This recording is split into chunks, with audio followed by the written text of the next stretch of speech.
My name is Femi kayode. Yeah. The Odumagu of the South. The Odogunaga of Christendom. Odogunaga of Christendom. And a very, very proud father of a wonderful boy, and very proud husband of a wonderful lady from the eastern part of the country. And I'm a lawyer by profession, and I also dabble in politics, and I'm a writer, I'm a poet, and that's just basically it. And most people call me FFK. So. Yeah. And by the way, I have some beautiful daughters as well. Evangelist, on your question, now 50 years down the line, can we say that we actually learned a lesson? Where are we? Is Nigeria moving forward or backward? Is there anything that we've learned from that civil war? Well, first of all, let me just say, on a very serious note, I'm delighted to be on this program, and I'm delighted to be able to interact with your audience, which is a crucial, critical audience, and who I'm sure are hungry to know the truth and to gather as much knowledge as possible, because you must understand the history. You must understand what happened, particularly to the Igbo people, during the Civil War, before the Civil War, and after the Civil War. You need to be able to capture all that before you can even begin to understand the experiences that they've been going through ever since the time of the Civil War. And of course, you know, in the past, we've all said all sorts of things about one another, various groups, tribes, different ethnic nationalities. But when it comes to history, my own view is that we should never ever compromise with the truth. The truth speaks volumes, and the facts speak for themselves. And the reality is that a series of events took place that led to the mass murder, genocide, ethnic cleansing of a whole segment of our society and our community in this country. What led to it, I can come to that. But the fact is that it happened. And those people suffered probably more than any other ethnic group on the African continent, except for perhaps the Congolese. 10 million of them were murdered by King Leopold II of Belgium. Outside of that, maybe the people of the north, the northern minorities who were massacred by the Usman Dan Fodio jihad, which people don't like talking about. But outside of those, millions died. And outside that, probably the Igbo suffered more than any other ethnic nationality on the African continent. And they suffered before the Civil War, immediately before. They suffered during the Civil War. They suffered after the Civil War. And I think that this is something that we need to recognize and accept the fact that until there's full integration of the people of the Southeast and the Igbo into our community, we get to a point that you can actually say comfortably and confidently that an Igbo man will be president of Nigeria. Or outside of that, if we continue the course that we're going, until you say, if the Igbo nation wishes to determine its own fate, what we call self-determination in international law, and they say this is what they want to do collectively, and there's a referendum, nobody has the right from stopping them from leaving Nigeria if they feel that their lot is better served outside Nigeria. Now, the challenge that we have is this: the very same questions that were asked in 1966, that is to say, just before the Civil War, and the factors that led to the Civil War are still very prevalent with us today. That's the reality. And it would be absurd for anybody to suggest that those that asked those questions then, if those questions are still relevant, why on earth should those questions not be put today, and why shouldn't they be answered? What are these questions? The nationality question: are we really a nation? And if we are we a nation of equals? And if we're a nation of equals, how do you explain the imbalances? How do you explain the challenges that primarily the Igbo face? How do you explain today, for example, that thousands of IPOB youths are slaughtered in this country and nobody talks about it? Not even the leadership of the Igbos themselves. It's like a sort of silence. Everybody turns a blind eye. Meanwhile, these young people, they had a life, they had a future, potential. They were human beings with families, parents, sisters, brothers, children. They've gone, killed. Many are locked up in this country today. The day Trump was inaugurated, they were rejoicing, demonstrating and saying, thank God Trump won in America. That day, some were killed, some were locked up. Nobody talks about it. The Nigerian political class does not talk about it. Okay? That is number one. Number two, let us go back to see what actually happened. And this is a narration that I'm going to tell you, because you see, I'm a Nigerian, I have an Igbo wife. My son, Lotana, he is half Igbo, half Yoruba. And I feel a sense of obligation to the heritage of my wife's people that we must tell the truth. Not only that, as a human being, we must tell the truth. Let's look at the facts. Let's look at the facts. Now, I'll start at a place you may not like very much, but being a historian, I have to start there. Okay? And because there are some realities about the 40s and the 50s, what played out in the political field. I don't want to dwell on that too much, between the Igbos and the Yorubas and so on and so forth. Zik, Awolowo. That's just politics. Let's just leave all that. But the reality is that such was the magnanimity and the accommodating spirit that the Yorubas had in the 40s and the 50s, that an Igbo man almost became premier of the Western region.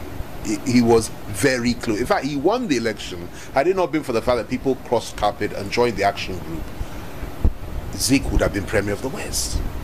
So the Igbos were very happy and comfortable in the Southwest, and we were all happy with that. And NCNC was originally a Yoruba man's party. Herbert Macaulay established it. On his dying bed, when he was dying, he handed over the flag of that party to Nnamdi Azikiwe to head it, and the rest is history. Incidentally, Nnamdi Azikiwe was taught, when he was at MBHS, he was taught by my grandfather, who was a lawyer. He was at Cambridge University. Before he went to Cambridge, he was a teacher. He taught Zik. Zik told me himself. And of course, my father worked closely with Zik when he was leader of the opposition in the Southwest. So I know the history inside out. But so it happened like that. All was well. What happened next? There were issues at the federal level. And for one reason or the other, there was a coup d'etat on January the 15th, 1966. Now, let's be guided by what happened that night, because you see, we must accept this before we can go any further. Let's look at what the defining moment was. You had a group of young Igbo officers, 99% of them were Igbos, and people come up with fake lists. I know the story of every single officer that was involved. I know what they did on that night, how they died. One of them is still alive today, and I hope I'll meet him one day. That's the one that came to my father's house, Captain Emmanuel Nwobusi. He's still alive. He's the only one that's still alive. He came to our house. That night, there was a coup d'etat, and 99% of the people involved that led it were from the southeast. Every single zone in the country was affected except for the southeast. The Igbos lost one officer. His name was Major Captain Nwegbe. He held the key of the armory. He refused to open the armory front, so they killed him. But every other zone lost many, many sons and daughters and leaders, both from the political class and the military class. The Yorubas lost, the Niger Deltans lost, everybody lost somebody or the other, and it was a very bloody, brutal night. Ademulegu, General Ademulegu, who was, I think, the number 2 in the Nigerian army at the time, he's a Yoruba man. He was in Kaduna. Not only did they kill him, they killed his 8-month pregnant wife. They killed the woman in the bed, they shot her dead. It was a brutal, terrible action. And in my view, the motives for that operation were not what they said it was later. I saw it simply as a power struggle. And I'm speaking as a historian now. I'm not speaking as a politician. There's a big difference. My own view was that it was a grab for power by some young Igbo officers within the party, with a few Yorubas sympathizing with them. They came together, they tried to change the status quo. And what was the status quo at the time? And you'll find this coming from me to be very strange. My father was part and parcel of the power configuration of the country at the time. He was Deputy Premier of the Western Region. The status quo was essentially, you had a caliphate, northern-dominated federal government, which was imposing its will, not just throughout the north, but also in the southwest, and wanted to impose its will throughout the whole country. So it was essentially hegemony. And these young officers said, we are not prepared to accept this hegemony, and what are we going to do? We're going to kill everybody and start all over again. In the process of the killings, the coup did not succeed. It failed. And then another person came into power. But that night, let me go back to it. Every single person that was arrested, from the Prime Minister, the Premier of the North, the Premier of the West, Okucheba, the Minister of Finance, Colonel Shoda Inde, Brigadier Maimalari, I know the stories of how all of them died. Every single one of them. And I know who killed them, and I know how those ones ended. Now, my dad was the only person. They came to our house. I was 6 years old. They stormed our home and entered. They took him away. He wasn't killed. He was the only one. They took him to Dudan Barracks. There was a gun battle there. He was saved by the federal troops. He was the only one that didn't die. But I remember that night because the leader of that team that came, Wobosi, came to me and said, we won't kill your father. And my father wasn't killed. So he was the only one. So ordinarily, I would, but his best friend, Esel Akitola Premier, was killed in his presence. They went to Akitola's house. Akitola shot back, they killed Akitola. Now, ordinarily, I would have been a person that would be full of bitterness and hatred, that look at what they did, is something that cannot be ignored and is still relevant today. That is one. Number two, look at what the response to what they did that night was. I start by telling you that what they did was unacceptable in terms of human slaughter, particularly the slaughter of the innocents, pregnant women, the Saudana of Sokoto, the Saudana, Samadu Bello, his wives tried to shield him from the bullets, they slaughtered him. So it was a barbaric night. A lot of people were killed, terrible night. But what was the reaction to that? Do you punish a whole nation because of the actions of a few army officers? Did they go, Ifejuana, who was the leader of the coup, by the way, not Nzogo, he came in later, Ifejuana, did they go to the people of the southeast and ask and call a referendum that should we do a coup or not? Nobody knew. A few of them did it. So why would you then visit your wrath on a whole nation? And that's the starting point. Let me tell you what the response to this action was. A response which I believe was unacceptable, disproportionate, until today the Igbos are paying the price for it. 6 months after that coup, or attempted coup, Ironsi took power. The coup failed, but Ironsi was also an Igbo man now. He didn't do what the northern group wanted him to do, which is to say to prosecute those that executed the coup. And I think they were right in that. Ironsi should have prosecuted them quickly. He didn't do that. Not only that, he imposed what they believed was an NCNC agenda on the country. That is to unify, get rid of the federal system and bring power to the center. And they were not happy about that. And a number of other things. And there was agitation. But most importantly, the Northerners were planning revenge. 6 months later, on July 29th, 1966, it began. 300 Igbo officers were slaughtered in one night by northern soldiers, by northern officers. It's called the Northern Revenge Coup, led by a man called Murtala Mohammed, who was the mastermind, and officers like General T.Y. Danjuma, Major Martin Zadamu, and a whole load of others. I have all their names. I've written about this extensively. And what happened that night? First of all, Ironsi, the head of state, was murdered in cold blood by a group of officers led by General T.Y. Danjuma. Now, I have to say that I'm talking as a historian here, so I must be bound by the facts. I will not judge anybody. I'll just give the narrative as it is. Let people make up their minds who were the villains and who were their own argument was they were revenging what had happened before. But my own contention is that, was this not disproportionate?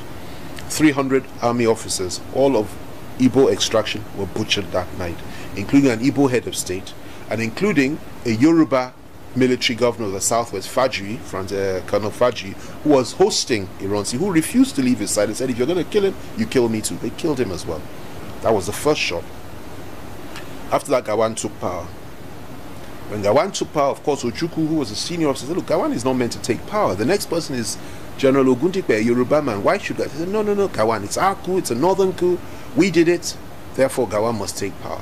Gawan became head of state. It didn't stop there. Within a few months after that, approximately 100,000 Igbos that resided in the northern part of the country were slaughtered with machetes and cutlasses and hammers and bows and arrows in the hospitals, in their homes. The women, they will go and cut their stomachs open, bring them by northern mobs. They call this the pogroms, which took place late 1966. And the slaughter was terrible. There was a first set, it stopped, it happened again. And this was carefully planned. It wasn't spontaneous. Carefully planned as part of the package of revenge for killing the Saudana of Sokoto, for killing Tafawa Balewa and various other northern leaders on January 15, 1966. So you lost 300 the night of the counter coup, the northern coup. You lost over 100,000 during the course of the pogroms. And what was the reaction of the East? Ojukwu said, look, everybody come home. They want to wipe out the Igbo race. And what did the Igbos of the North do? They started coming down, leaving the North, rightfully, to go back home, to what they now described as Biafra, which means everybody come and join. If my Igbo is good enough. Come home. And as they were going home from the north, at every single train station, at the train stop, there would be rocks would be thrown at them, bows and arrows. They were killing them even as they hung on the trains. This is what they were subjected to. My own position on that is that the first thing is that is a determination that has to be made by the people of the Southeast and the Igbo themselves. They have to determine what's best for them. But my own view is that, you know, I happen to believe that Nigeria will never be restructured. I believe restructuring is actually the answer to our problem. I believe that if there was devolution of power, there was a restructuring, and power devolved to the various regions, and people were allowed to live their lives the way they want to without this overbearing influence and power and hegemony from the core Muslim North and from the federal government, things would be a lot easier. We may be able to manage it. But we've been screaming that for how many years now? It hasn't happened. And it's not going to happen. You understand me? That's just the truth. Now, if you don't restructure, you're making disintegration inevitable. Because, and, you know, it's just a question of time. Because you cannot subjugate people indefinitely. And the cry for self-determination is a legitimate one. You can't deny a man the right to determine his own future and his own fate. Now, which way should the Igbos go? That has to be determined by them. If they feel, I am very clear about one thing. I think the majority of people are not happy, and quite rightly so, for the situation they found themselves in today. Most Igbo people believe that, in my view, there should be some form of change, not the APC change, but real change. Most of them feel as if they've been marginalized, and they've suffered, and that they've been terrorized, and that everything about them has been demonized and degraded in this country, and they want something different. And some believe that restructuring is the way forward. There may be hope for that. But I believe the majority of Igbo youth today, I'm not talking about their political leaders, the Igbo youth today, the majority of them, if they had their way, if they were allowed to voice their opinion, and if they're allowed to have a referendum, they would opt for Biafra. And for very good reasons. And it's left for Nigeria to try their best to woo these people back. If you want to change that, you don't kill them. You reach out to them, make things better, but give them a reason to want to stay within Nigeria. And that is unfortunately what most of my northern brothers and others don't seem to understand. That you can't compel somebody to stay inside a union, or an individual to remain in a house against his will. Eventually, he will jump the gate.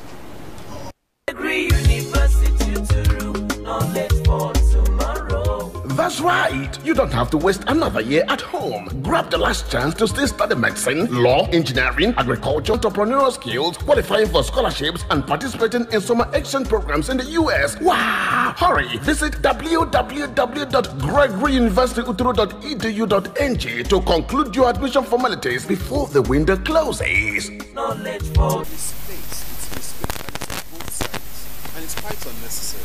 And you know, we've all indulged in it in the past. We've all fought each other, said things about each other. You know, if you're going to argue from an intellectual, historical prism, you take positions on various issues and you try to determine what the historical facts are. You look at it, you can argue and dispute all that.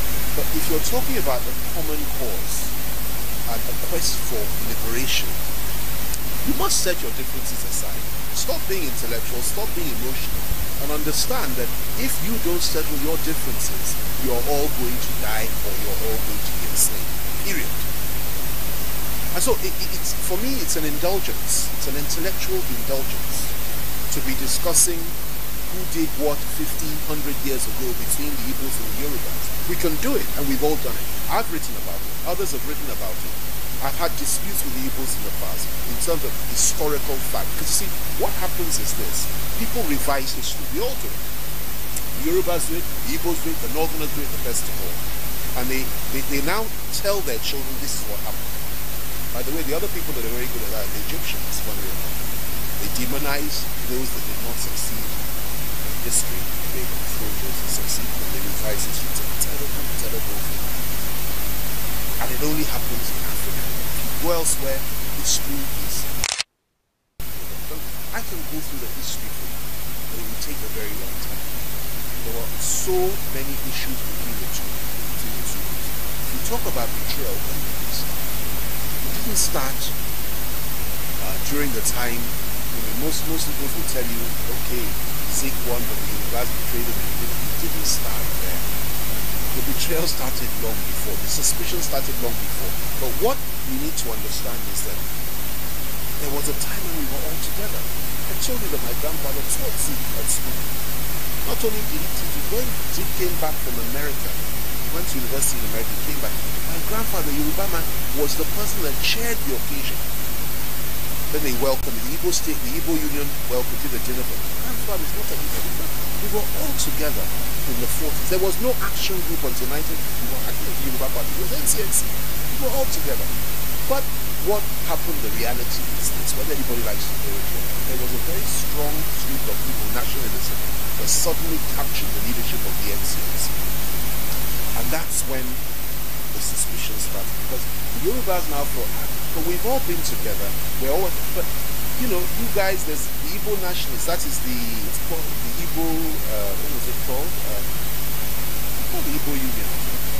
Yeah, they now essentially, and of course there was that famous statement. I think it was the Island Club that Igbo domination of Nigeria and Africa was just a question of time. The God of the Igbos, all that. You know, this thing didn't go down well with the Yorubas.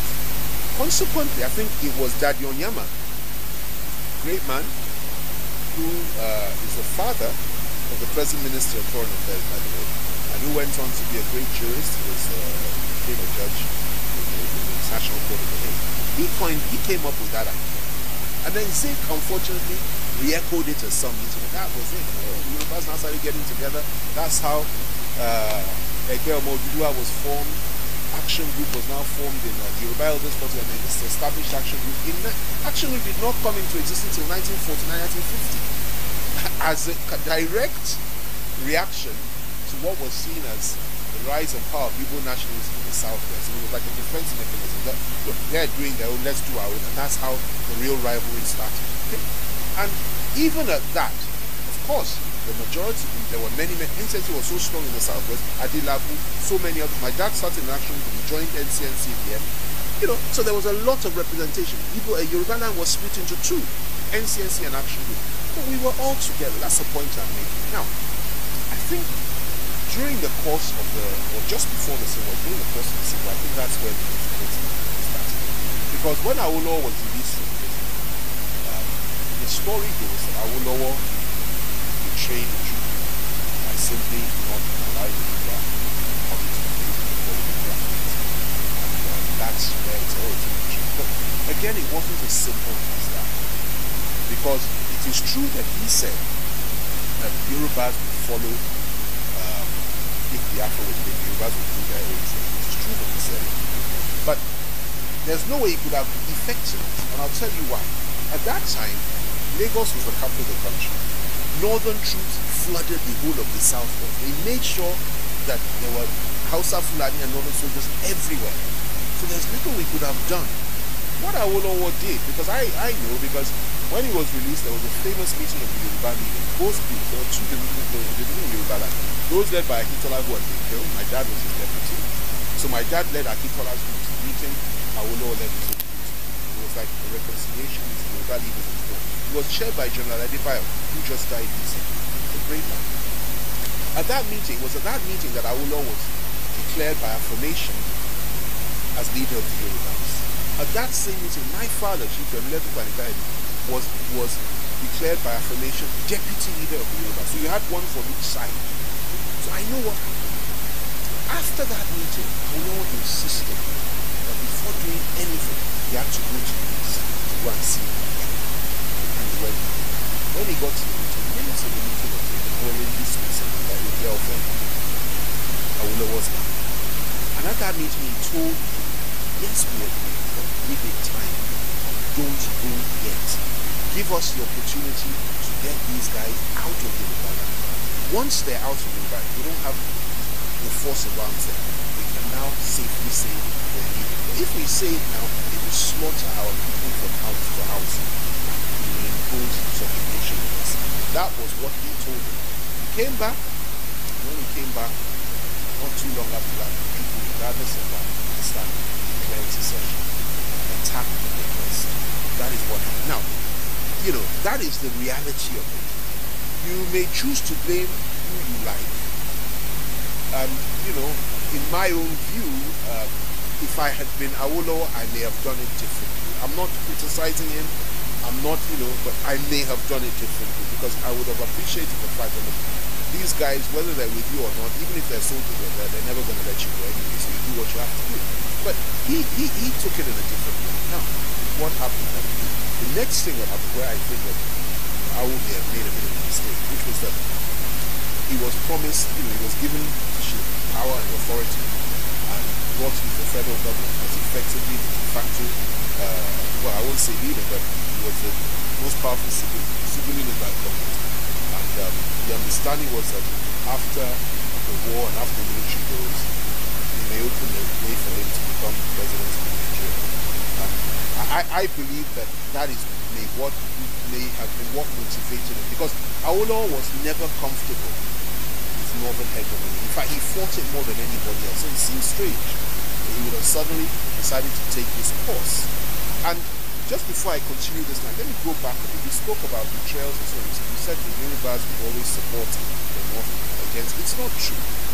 Historically, what happened was that whenever an election was fought, Igbos and Yorubas are split. Igbos will either be NCNC or NPP later on in the Second Republic or whatever. After they've been defeated, they'll go and form a coalition government with the Yorubas only ever did that once. And in fact, the mainstream party in Yoruba land has never done that. You know, Action Group never entered into any kind of alliance, even after being defeated with the North. They never did. It was another group called NNDP, led by Akintola and my dad, that did an alliance. And the Action Group was against that. In fact, Action Group did an alliance with the NCNC called OPGA. You understand? So if anything, they reached out to the East in fairness. Again, the same thing played out in the Second Republic. The MPN was a northern party. Southeast was MPP. Southwest was UPN. When the MPN won the election at the center, the MPP went and entered an alliance with the UPN never did. So these are historical facts. Now, you interpret them the way you want, but those are the facts. And we can argue from morning till night. The Yoruba nationalists will tell you, I will have nothing to do with Igbos. The Igbo nationalists will tell you, I have nothing to do with Yorubas.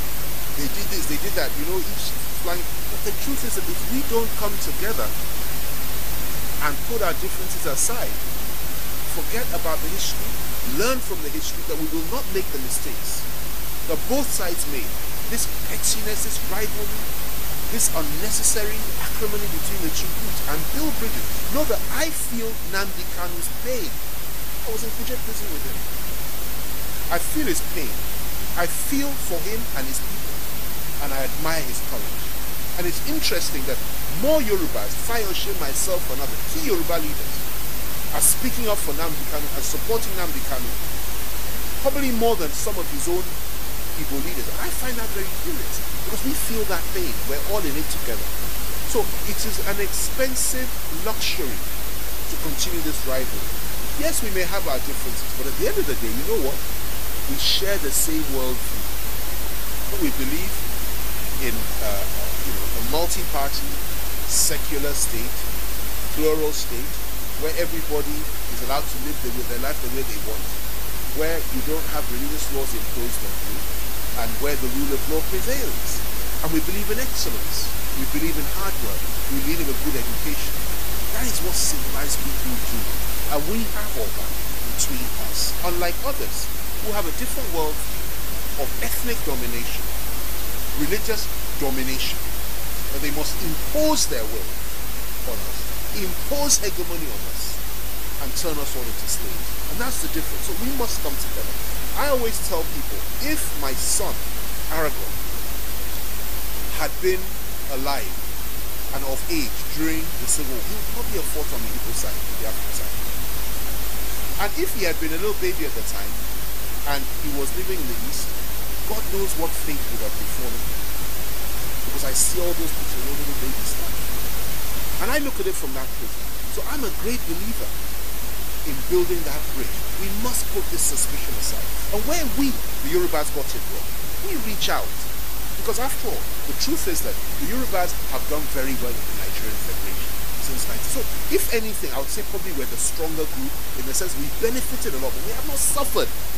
We never had our people slaughtered. I always tell our Yoruba people, we had, yes, we went through June 12th, we had our own struggles. We've been marginalized, we've been humiliated, we've been degraded as well. We suffered as well as Southerners. But we have never had 2 million of our people killed. We have never had our children starve. We have never been reduced and brought to our knees and given 20 pounds at the end of a conflict. There has never been a policy of Yorubas will never be in power, or Yorubas must be kept at a certain level. We haven't suffered that. People suffered that. And therefore we have to be sensitive to that and try to build the bridge and understand the mindset. And most importantly, there are no prospects in this country. A wealthy, powerful country, they don't have prospects. That's why there are so many of them all over the world trying to make a living. And that's the reality. So we must come together, put the suspicion aside. You know, that famous phrase, the handshake across the Niger, we've got to shake it, we've got to make it, and then we've got to come together with our brothers from the South, together with our brothers from the Middle Belt, who have been equally persecuted, if not, they've been stripped of everything by the heavyweights. Join forces, come together, and then determine the fate of this nation and the direction which this country will go. Meet David. He got a new apartment. David apartment was something. Trump came up with a famous phrase, President Trump of America. He said the system is rigged. Just take it from me, the system is rigged. Now, I have immense respect for your Igbo political leaders. I will not be the one to in any way denigrate them because they're operating on a very complicated system. They understand what's going on in this country. I have a friend, he's one of the governors of the East. I had a long talk with him, great guy. And I won't mention his name because it's not fair. And I asked him, why didn't you do something about the killing of your people by the Fulani herdsmen? Why didn't you do more? Because he did something, but he didn't do what others would want him to do. That is to say, to instigate reprisals or to get, defend his people with arms. And he said, look, we have to be very careful. If I say A like that to my people, they will start and they won't stop. That's the first thing. Second thing is that we'll play right into the hands of those that want to declare a state of emergency in our state for their own reasons if we don't manage it carefully. So he took a different approach. Now, I may not agree with that approach, but I accept the argument and I understand the argument. They're operating under a very difficult environment. And yes, the system is rigged. It's rigged to the extent that, it will be very difficult, for example, for you to get up today and say you're registering an IPOB political party in the country, because INEC wouldn't register it. They'll say it's a regional party that believes in secession and self-determination, therefore we won't register. So it's not a platform. There's nowhere else in the world that democracy operates like that. In every other country in the world, civilized country, you know, once you determine that this is the party you want, this is what we believe in, they register them. Even Sinn Féin, which was a political movement which had the objective of taking Northern Ireland out of the United Kingdom, it's a political party. You can't have such parties in Nigeria. The system won't allow them. Therefore, the system is rigged. If I want to, for example, form a party that believes in the establishment of the Ududua Republic, and this is the name of the party, this is what we want, this is what we believe in, it's a legitimate aspiration. INEC won't register that party.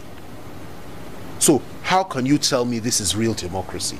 That it must be this one or that one, it must have a regional... Look, I may not have the views, share the views of some of my people from other parts. I may believe in, we're now in Abuja, I may believe in Abuja, the independence of Abuja, and I may contest on that alone. Why shouldn't I be allowed to get a seat in parliament and argue that? That's what happens everywhere else. But here it's not allowed. So it's a rigged system. And if you have a rigged system, the kind of leaders that will eventually emerge will be leaders that essentially must be consensual, must always want to build the bridges, must always want to ensure that what they determine as being radical or extreme will never emerge, and so on and so forth. Forgetting that democracy is about the will of the people. The people must have the choice. They must be able to say, this is what I want, this is what I want. You can't limit that choice and say, oh, it must be somebody that's within the prism of PDP, within the prism of APC, within the prism of NRC or SDP of old or whatever. No. But that's what we have here. And that's why we have the kind of leaders that have emerged. If you have real democracy in this country, it will be a different ballgame. I believe in a parliamentary system. You elect people on any platform that they want. Everybody will meet in parliament and argue what they want, like they do in Britain and like they do in so many other countries, civilized countries in the world. That is what would keep us together as a nation. But if you continue to impose a rigged system, impose your will, have an all-powerful federal government which essentially is dominated and controlled by the Hausa Fulani ruling elite, and which has an Islamic agenda, if you have that and then you now try to force them, you kill people, you kill Shia Muslims, you kill IPOB members, you kill whatever anybody, so you lock up opposition members, you terrorize everybody, you're asking for trouble. And of course, most important of all, the Fulani herdsmen, who are your kinsmen, are slaughtering people all over the country. They slaughter in the Middle Belt, they slaughter in the South South, they slaughter in the South, they slaughter in the Southwest, and you haven't arrested even one. Instead, you're terrorizing, locking up, arresting, and killing Shia Muslims that never raised their hand, IPOB members that never raised their hand, and opposition figures, political members of the political opposition. Is this right? Is this right? Is that the way to keep the country run? I don't think so. We're sitting on a keg of gunpowder. Okay, sir. You said something about the system. But I think it's the same system that your friend Fayoshe got elected. Yeah. Why should it be different, No, well, that again, as I said, I will not be the one to attack any Igbo leader, because everybody has his own style in his own way. And, I believe in building bridges. If they are not satisfied with the leadership that they have, then it's left for them to change those leaders and get ones that can, if they can.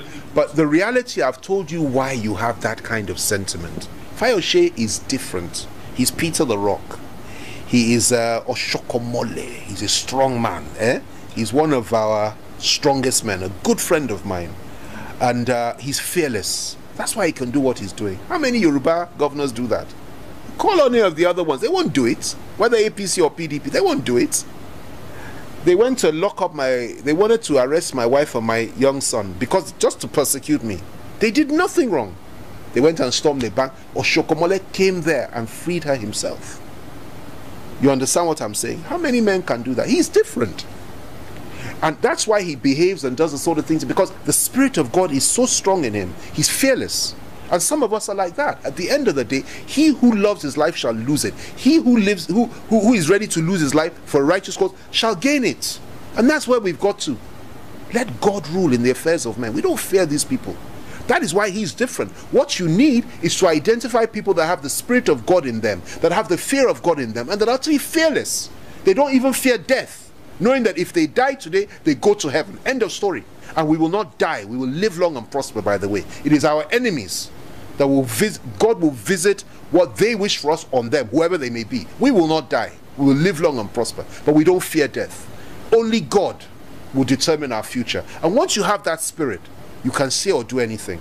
And you can stand up to any government.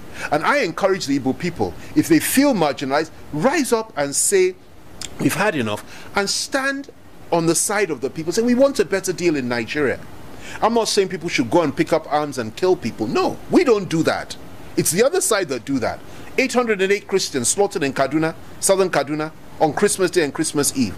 20 slaughtered on Easter Day. Every day you hear the story of how they slaughter Christians in the north. Just yesterday or 2 days ago, the Vice President Pence of America gave a great speech in which he identified Nigeria, listed Nigeria as one of the countries where Christians are being slaughtered, and nothing is being done about it. What are we talking about? And we act as if there's no problem? No, not anymore. There's a new generation of Nigerian now, a new generation of Southerner, a new generation of Christian rising up in the ranks in the political field that say, no, if you want us to remain one, and if you want us to live as compatriots, treat us with respect, stop killing us, stop undermining us, stop giving us a rigged system, and let us flourish and excel, and let us practice our faith and live as Nigerians, not as second-class citizens in an artificial state, which is essentially a state that was created by the British for British political interests, and not only that, which is being run by a group of hegemonists and a group of Islamic fundamentalists and a group of people that don't even believe that we're human beings.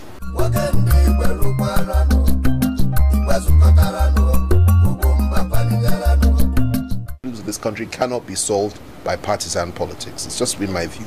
I also question the viability of the entity called Nigeria into the distant future. I don't think it can be sustained. These are my fundamental views. I believe that we're far better off if we carefully and constructively rebuild a new nation, redefine it, maybe with the middle belt, the south-south, the southeast, and the southwest come together and have their own country, and let those that want to practice Sharia in the northwest and the northeast and want to do all these things and are ready to harbor Fulani husband to go their own way. But that's just my view. And this is not a PDP view. But if you want me to talk about the PDP, I can.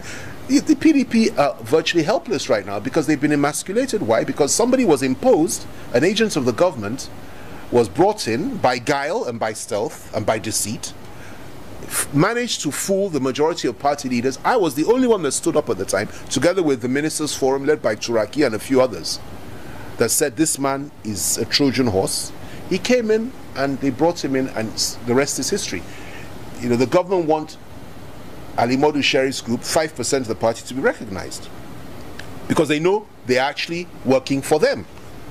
And that's where the struggle is. That 95% of the party is on McAfee's side, and we're still struggling in court to know which platform is the legitimate one.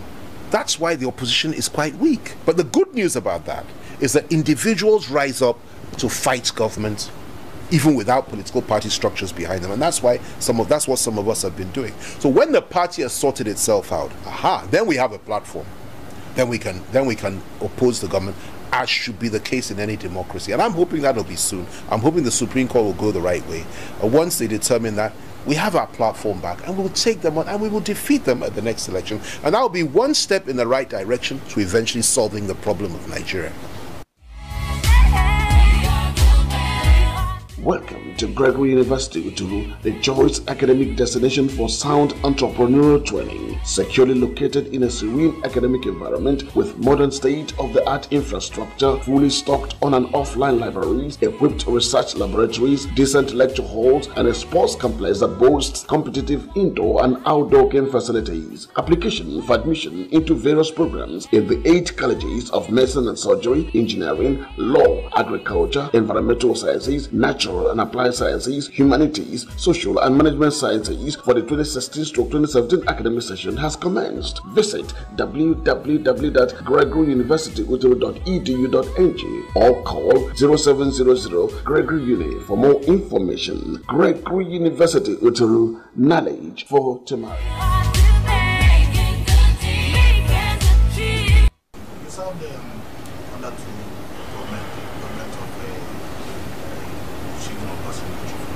Yes. And that of our brother Jonathan. I never served under Jonathan's government.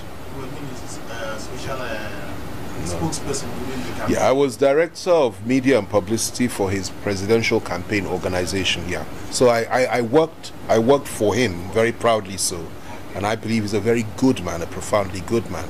But I wasn't in his government. But I defended his government, and I spoke for him, and I spoke for the record of his government. Yeah, but Obasanjo's government, yes, I worked for as Obasanjo's spokesman, and then eventually as a minister of the Federal Republic. Okay. Two of them are from the south. Yes. And they had the opportunity of correcting some of the anomalies that has been in existence for years. So many people believe that even though he tried the conference and all that, but he was a bit weak to carry out some of those things, even though he lost the election and the voting announcement under the cabinet. Can you please enlighten us more? These two men, they had the opportunity of changing this. What stopped them from? They operated with great constraints. I know them both very well. Great constraints, and they did creditably well, the two of them. Obasanjo is a very forceful man, a great tactician, a very strong man. He broke the power of the core north. He came in and created a level playing field. He did not allow the northerners to dominate everybody. He treated them with humanity, and he treated the rest of us, and he made everybody feel comfortable. And he provided good governance. He believed that was the answer to the problem. Well, it's okay to believe that as long as you're the one running the country. But when you're not running the country and you don't have good governance and people aren't treated as equals, problems come again, which is why some of us in his government urged him at the time to have a national conference and so on and so on, and he refused to outright. So I think that was his mistake and his failing. And of course, the way he handled Sharia, I think, was wrong. I think he should have crushed the whole Sharia thing from the start. But he didn't want a civil war. And I felt that if we don't fight the civil war today, we're going to fight it later. But that, in my view, is where he got it wrong. But he did an excellent job. I think he's one of the best presidents this country has ever had. I think he's a great elder statesman. And I remain eternally grateful to him for giving me the opportunity to serve this country. And he's a great warrior, by the way, a great general. So that's him. Jonathan was an absolute and is an absolute gentleman. Gentle, kind, open, and very, very accommodating. And Jonathan did more for the Igbos than any other president in the history of Nigeria. One. Jonathan established a national conference and put it in motion and promised Nigerians that once the resolutions had been made, and they were made, that he would implement them if he came back. And that would have been the solution to the problem. Because that, you know, the conference had clear recommendations about devolution of power. Everybody agreed on it. It would have helped us immensely. But of course, we didn't win the election, or rather they rigged the election and they came back. They forced themselves in. We didn't contest it, which I think was an error, by the way. We could have, but we didn't. They came in, and the first thing Buhari said is he doesn't even know the meaning of national conference, and he took us back to 1966 again. So that's where we are. So if you want to talk about Jonathan, if you want to talk about Obasanjo, I don't think they made any mistake. I don't think they missed the opportunity, as you said. They did their very best in the circumstances that they were in. And you have to remember that, they needed to balance things carefully, and they were products of the system. This same rigged system I'm talking about. And each of them essentially got there by accident, by divine orchestration, what we call accident. But God put them there by divine orchestration. It wasn't planned. Obasanjo came in as a child of circumstance in 1999 because they knew the country would break up if they didn't come up with a Yoruba president. They wanted their own Yoruba president, and they brought him thinking he would serve their interests. They were wrong. Jonathan, they didn't even want him to aspire. They didn't even want him to come in. They tried to block him.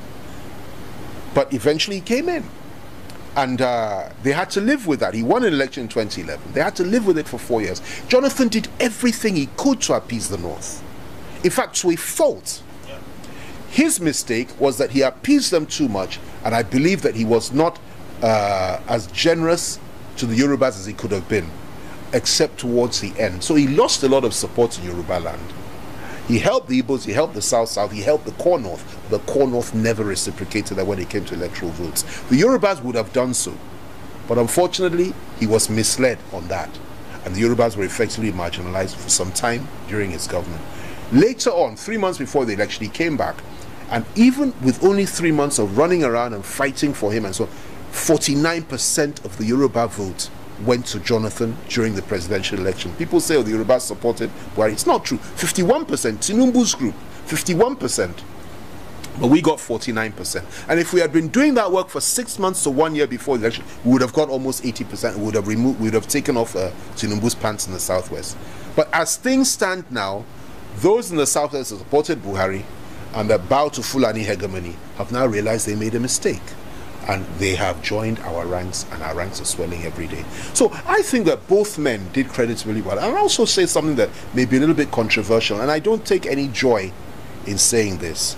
But in as much as, you know, the Southern leaders have come up usually as children of circumstance, because it's almost as if nobody ever wanted them, but they had to bring them.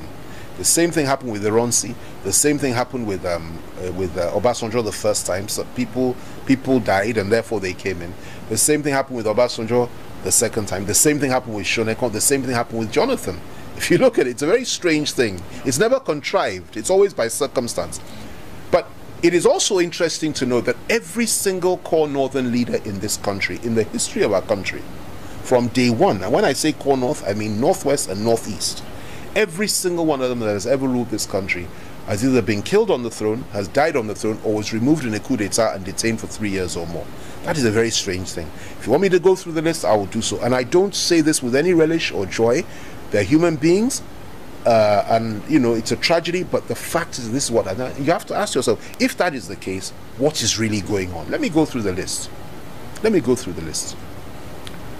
Tafawa Balewa was killed on the throne. He's from the northeast.